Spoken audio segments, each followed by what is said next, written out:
only 5, but it's done a tyrant. I love the atmosphere. Like, it's goosebump stuff. Look at that. That's goosebump stuff. Oh man, my undying love for Time Attack and the city of Sydney. Keeps you up at night, yeah. Make all the You just cannot explain it. Had a bit of a Code Brown moment on the outside of turn 1. keeps you up at night, yeah. Make all the demons quiet, yeah. We were built. Honestly, it's just awesome. I think that we've already know. Ah yes, the good old World Time Attack. The event that can fulfill or shatter your dreams, depending how lucky you are on the day. Alright, before we get into the coverage, let's quickly go through some details for the uninitiated. Time Attack is a timed event where the fastest lap time wins. In that respect, it's not dissimilar to rally or hill climb events. There are basically 3 classes at World Time Attack: Club Sprint, Open, and Pro. Club Sprint runs on semi-slicks with restrictions on minimum weight, engine, and drivetrain mods, and very modest aero. Open still runs on semi-slicks, but the cars can be lighter than Club Sprint and are less restricted to the engine, suspension, and transmission areas. Wider, taller, and more aggressive aero is permitted. Pro class gets full slicks, bugger all restrictions on engine and drivetrain mods, and the aero is just ridiculous. The only difference between Pro and Pro-Am classes is that Pro allows professional drivers, while Pro-Am does not. Alright, with that out of the way, let's cue some ambient music.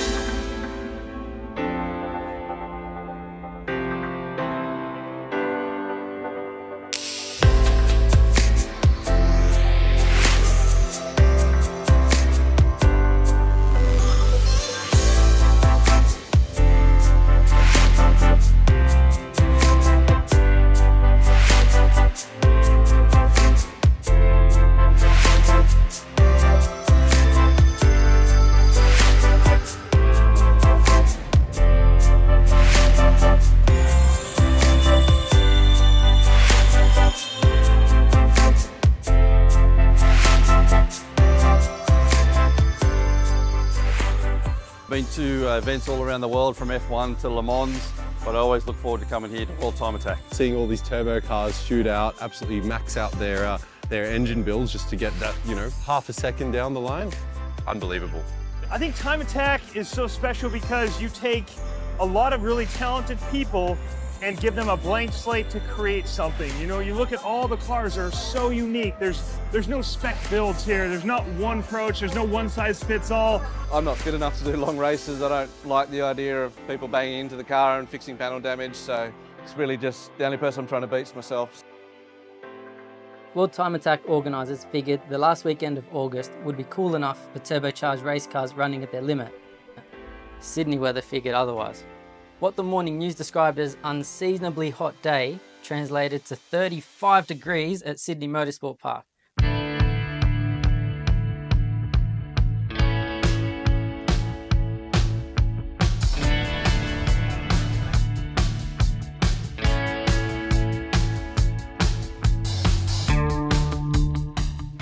Good morning and welcome to Sydney Motorsport Park for the 2024 Yokohama World Time Attack Challenge, supported proudly by the New South Wales Government's Tourism.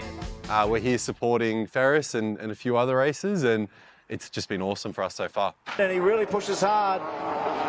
The Corvette, the Texas Corvette, he ploughed right over that coming down into the straight, so it's probably dusted up all the turbos and everything, but of course he's got filtration on everything.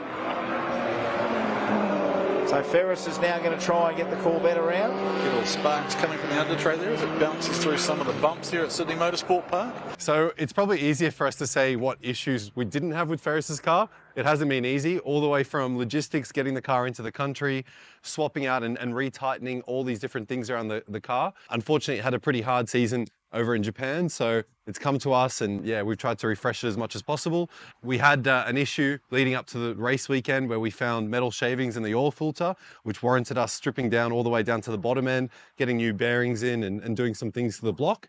Actually, we've decided last minute to even do an upgraded turbo swap on it. We're moving from G35 900s to G35 1050s.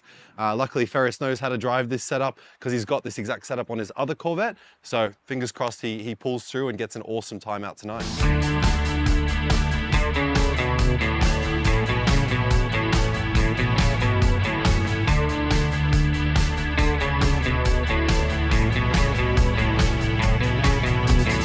Okay, So Pro might have the craziest cars and the fastest times, but in this video, we'll be focusing on the most exciting class of World Time Attack, the Open Class. Open Class, to me, you can do whatever you possibly can and still on a fair budget, you don't even have to spend a huge amount of money. Like, I look at the car behind us. We've been driving it for so many years with such minimal changes. You look at it, it's still got a radiator support, the front end's still standard. We've actually jokingly said that we could take some of the aero off it and put it back to club sprint car class. That's where the car is at. And to be doing the lap times that the car is doing, I think is absolutely amazing, with no electronic aids. We've got no ABS, no traction control, and just a whole heap of cool people to work with. It's like an annual reunion. We love it.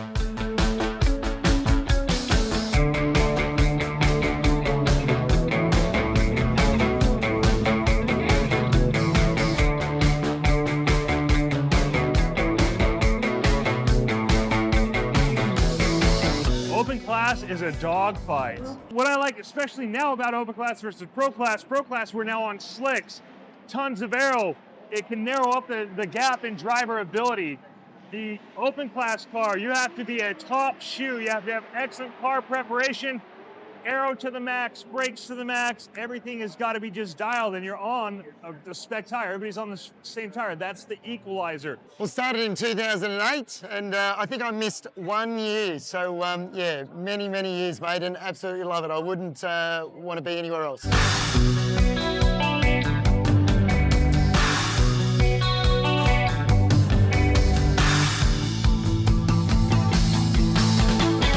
We did a test day here last week, and that was the first time I drove the car since last year. And yeah, we literally only did 3 one-lap runs, and we were happy and didn't want to spend any more money throwing tyres at it, and didn't want to wear it out anymore. So we skipped Wednesday, Thursday this week, and went straight into to the event Friday. All right, GCG Open Class about to start their first session of the day. Joining me on the microphone from GCG is Brett. And Brett, what is it about World Time Attack that GCG just loves? Thanks, Eagles. Thanks for having us on board and up in the commentary booth today. Rob Newen set the pace early in the Dream Project S15, getting into the sub 130 zone with relative ease.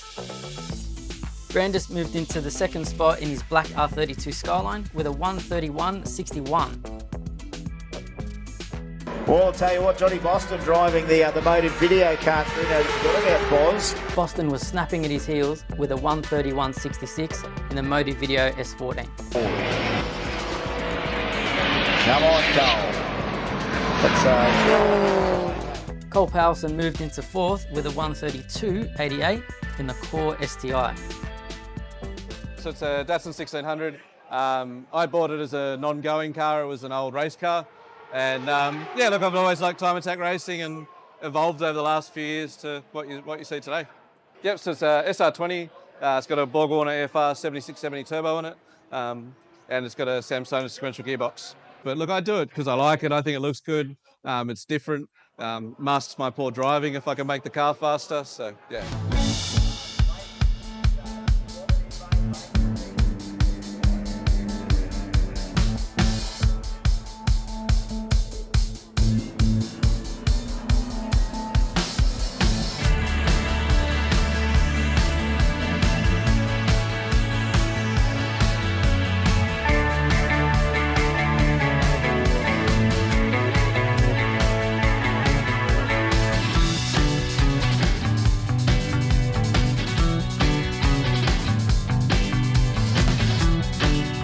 Whoa, Morecambe, push. Talking about Alan not getting that rear wheel up before Morecambe just did that braking real hard into that turn 2 in the Global Aircraft Services Evo.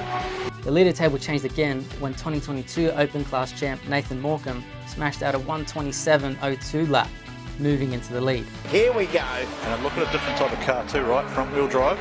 See if it behaves the same way as the other two. No, he's got through there much smoother. Oh, look at that. That's a beautiful corner, Benny Tran. I think Benny Tran's going to make a move here because they're white knuckle machines they are. Supercharged Honda. He's giving it all through Bosch here. Sector 1 looking good. Man, this is a clean lap, probably the cleanest lap we've had from him so far this weekend. Look at that tyre smoke up against the guard, but he's staying on it this time. Remember, he had to pull in on a flying lap before earlier on in the day. So Benny Tran's going to light it up and jump. Oh, no! Oh, Benny's that done a tyre? I don't know what it's done. I don't know what it's done there. Could be a tyre. I don't know. But whatever happened, there's fire, there's smoke. And he goes minute 30, 5.83. He's made a huge move. Huge move. It's always the $2 part that causes the most damage. The cause of Benny Tran's little incident turned out to be a failed O-ring on an oil filter. My money's on Extreme GTR. It's the favourite. It's the horse that won last year kind of thing. It's got a V8 supercar driver. Our friend Rob from Brisbane, he's doubled up his duties and he's pushing the Dream S15 pretty hard. Everybody's pushing hard. There's a couple of other guys in there. Nathan with the Evo and the BYP guys. Everybody's just pushing it that little bit further every run. It's actually quite quick through turn 1 as well with the aero that it's got, but not so fast through the middle sector compared to, say, some of the other cars with all the corners. On a personal level, my favourite thing is just seeing the way that these tuners and workshops all band together, building the cars with these individuals, whether it's a whole race team effort or just one guy with a dream. It's just insane to see the amount of work, engineering, design and development that goes into every upgrade on these cars, and it certainly sets a precedent for the world stage. This year's Open Class had 2 international entries. Team Yoshio Factory came from Japan with their very pink S15, as did Scoot Auto Rescue with their gloriously sounding RX-7.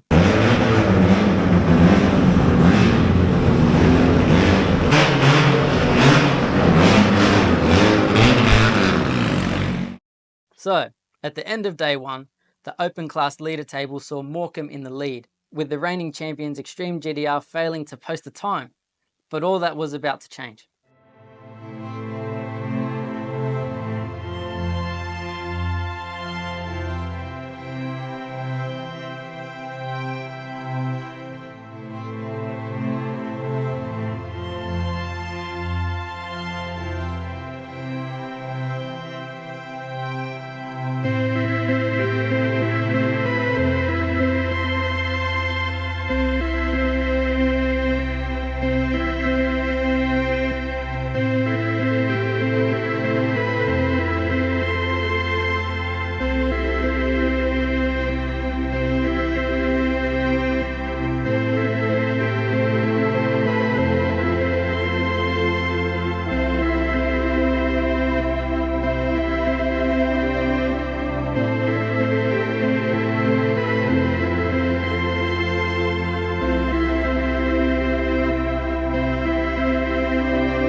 The Dream Project's S15 in the corners right there, Rob.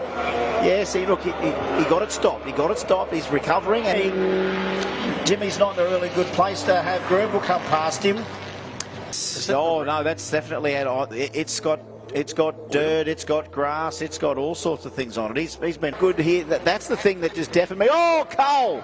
Oh, it's turn 1. Turn 1 is just, you always know there's a little bit more speed in there. It's a pucker factor every time you turn in there. And I've had one of my biggest moments in a race car ever on the exit of turn 1. Came in with the big headwind, lots of downforce, a little slower, you turn, you lose all that downforce, and I just got spit to the outside. So had a bit of a Code Brown moment on the outside of turn 1. Turn 1's always a challenge. You always, in cabin, you're just psyching yourself up, you know, for that, just that to turn in. Yeah. Yeah, the bit where you, I guess, hold your breath a little bit and tense up and hang on is probably turn 1, just because it's the fastest corner.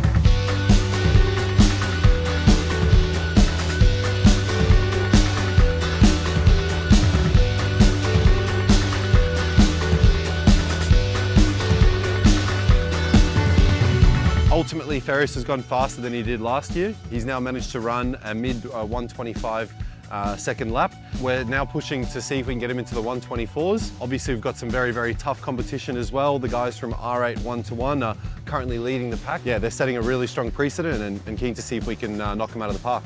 Extreme GTR fans, eagerly waiting to see the hero in action, were finally rewarded in session 5. Yeah, it was a frustrating day. First day on Friday, we just had basically, red flags. You know, this car's a bit bigger and heavier than a lot of the other cars, so it's a bit harder on the tyres, so that the tyre disappears pretty quick. So the car's super fast, in a straight line, a lot of power, four-wheel drive, gets the power to the ground really well. We're doing, you know, over 290 Ks into turn 1. I think now, if he's going to try and push, he's got to go now. Looks like he's going now, yeah. This looks like it's a flyer for him. Here we go. We better keep an eye on Tim Slade. He's got to make this all work, and remember, he can't have traffic. He's good. Well, it's going to be a good sector for him because yesterday he didn't even get one lap in anger there. So let's just make sure the rest of the lane here so far. Clear air, clear track. Yeah, clear air, clear track. We're getting through 6 into 7. Second sector now. Hopefully he's going to light it up. That is good. So up till now, he has had good sectors up till now, and then traffic or red flags meant he couldn't complete the lap. So he's going to be able to complete the lap right now, I would imagine, because so far no drama. Fingers crossed here in GCG Open this morning session. Okay, ladies and gentlemen, where's he going to go? Ewan went 26. Oh, Slady! What's he had? No. Look, he's gone through. He's got 25, but it's done a tyre. It's done something. It's broken something on the front. I think we got off pretty lightly with that. Could have been a lot worse. We're lucky that it happened only, 50 or 100 metres before the line. We did lose a little bit of time, but also there wasn't a huge amount of damage to the car. So, it was nice just to get that banker in, and I'm looking forward to seeing what the car can do tonight in the cooler conditions. Despite the incident, Tim Slade still managed a record 1:25.93 lap time, taking the first spot on the leader table.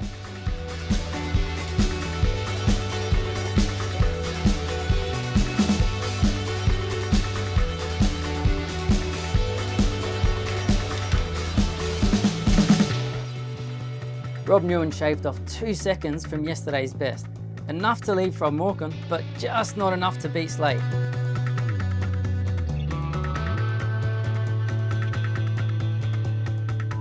Yeah, I think the biggest thing is the weight. It's a rocket ship down the straight, but you did feel a little bit of weight in the slower corners, like the hairpin, the turn 2.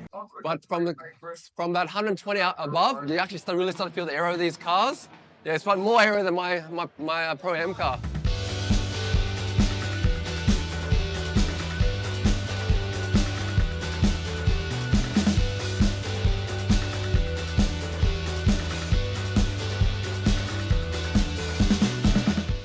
John Boston was getting steadily faster with a 1:30.25, putting him in 4th with a good chance of getting into the shootout. So yeah, today we've done a 30.3. So we're 4/10 or thereabouts off our PB, but we did it during the day. It's the fastest we've ever done during a day session on low boost. So we weren't in high boost like we were in the shootout last year. So fingers crossed, we'll wind it all up. The boys asked what sort of boost level, and the answer was just yes. So I think it's going to be max everything for tonight. Things did not go well for Justin and the Close Enough Racing MR2. After struggling with mechanical issues on day 1, the car's rear wing collapsed going into turn 1.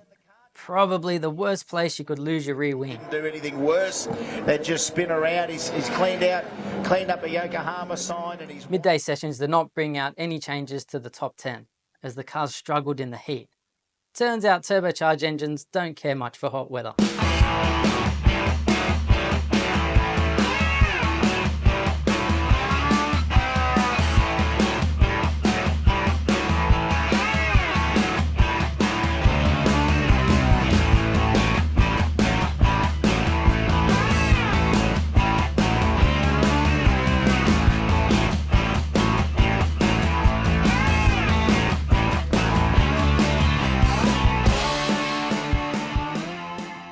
All in all, it was a great event for us.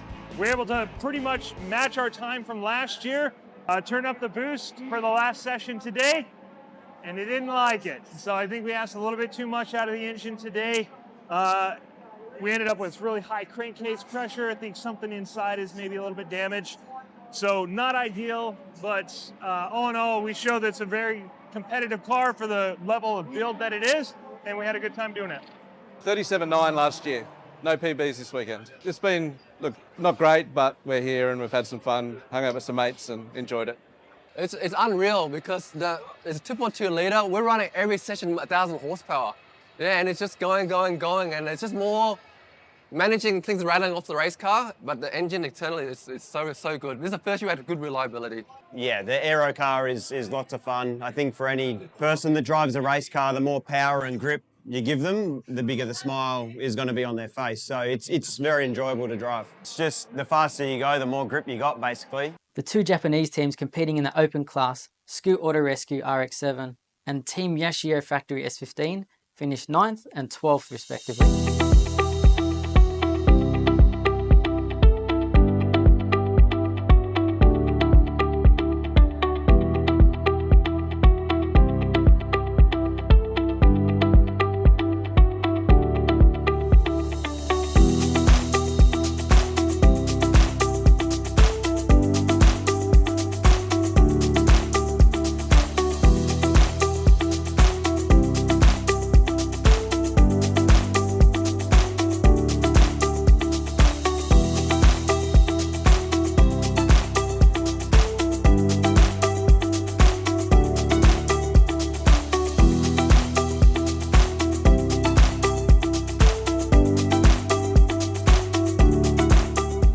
There's probably 4 or 5 cars that could win the Open Class this year. It's all going to come down to the shootout. Everybody's turning up the wick. It's all going to come down to that one perfect lap.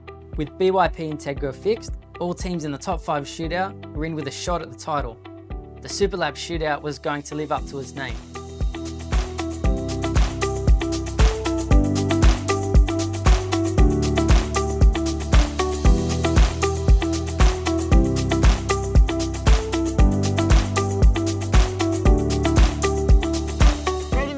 When you drive for a YouTube channel or a DVD, they talk it up. So I do feel like last year was no pressure. It was so exciting just to make the shootout, and this year we were sort of expected. I feel a lot of pressure because we haven't had a really good clean run yet.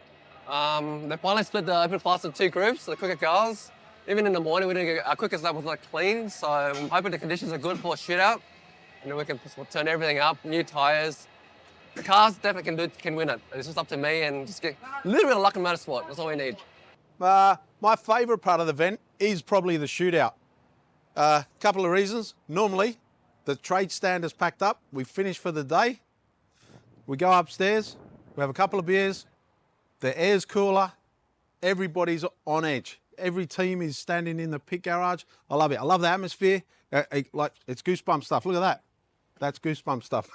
It's the Super Cheap Auto Super Lap Shootout. This is where these 5 contestants in each category try to make it super one more time. So they're going to try and make it super. The rules for the shootout are simple. The cars come out in reverse order. Slowest first and the fastest last.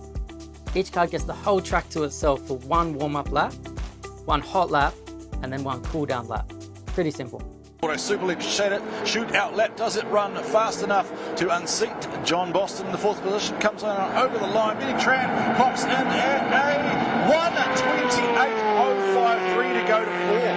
Yes, Benny. 1:28.503 to go to 4th. Full commitment there for Johnny Boston, and down into Bosch Motorsport turn 8. Pulls the thing up. Let's see the attitude of the car coming through the final turn. Looks all good. Grabs a gear. Gives us plenty of exit. And that thing is there. Orange as well. Orange as well, people. Orange and orange. Johnny Boss just 1 more corner to finish 1 more perfect lap in the Super Cheap Auto Super Lap Shootout. His campaign for the GCG Open Class just about to come to an end for 2024. Boz, have you got a minute 20-something in it? Falling down the start right now. Bonnie Boz, 29.865. Nathan Morecambe 1 more time. Gonna let it rip here in the Super Cheap Auto Super Lap Shootout. You are planted, Morecambe, through turn 1. Absolute commitment from the car. And Morecambe That car showing sparks all the way through. Massive aero loads through turn 1. He's got it pulled up out of turn 2. Power on from there. Oh, tell you what, he's got that thing on a string so far, Morecambe. I'm looking for times to line up here nearly straight away, because that looked nearly perfect so far for full attack. Big sparks popping out of this thing again as he bottoms the splitters out.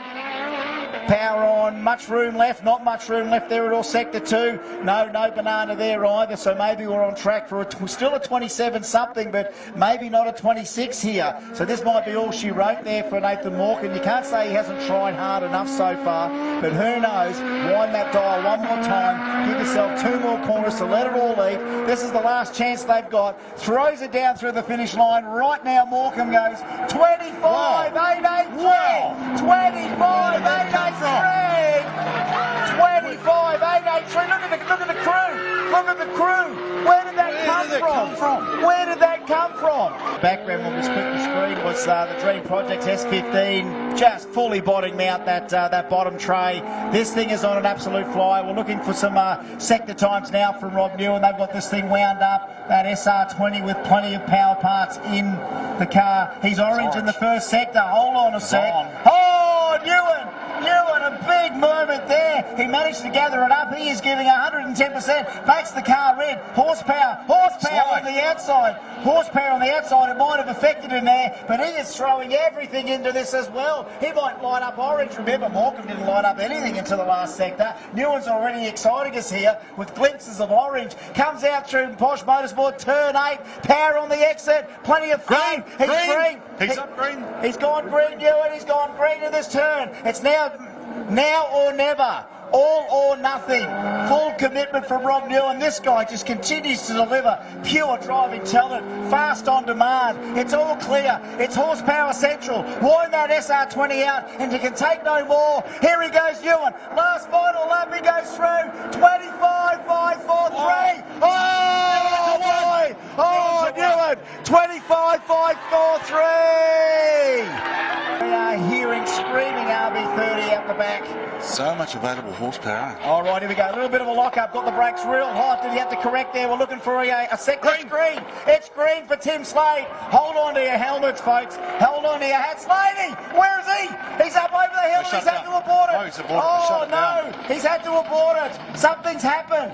Something's happened. Extreme GTR. It is not happening. Just like Rob said earlier, to win at World Time Attack, you need a whole lot of preparation and a little bit of luck. Unfortunately for Slady and the Extreme GTR team, luck just did not come their way this year. Of course, that's not taking anything away from Rob Newen and the Dream Project S15. Rob set a new open class lap record, beating Extreme GTR's 2023 record by half a second. Respect.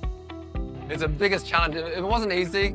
Everyone been doing it, but it's really good. Yeah, you just cannot explain it. Am I allowed to swear on this? Honestly, it's just awesome. Seeing everybody come together, seeing all the cars on display, everybody's really excited. It's just unreal. There's a certain electricity that I love about this event. You know there's going to be issues. You know there's going to be oil downs. You know there's going to be cars broken down. You just have to have the team behind you and work with you just to try and find the car in a position so you can actually go and do that lap. And you know when the time comes, you got to perform. Like there's no warm-up, you have to be able to do a lap when the light goes green.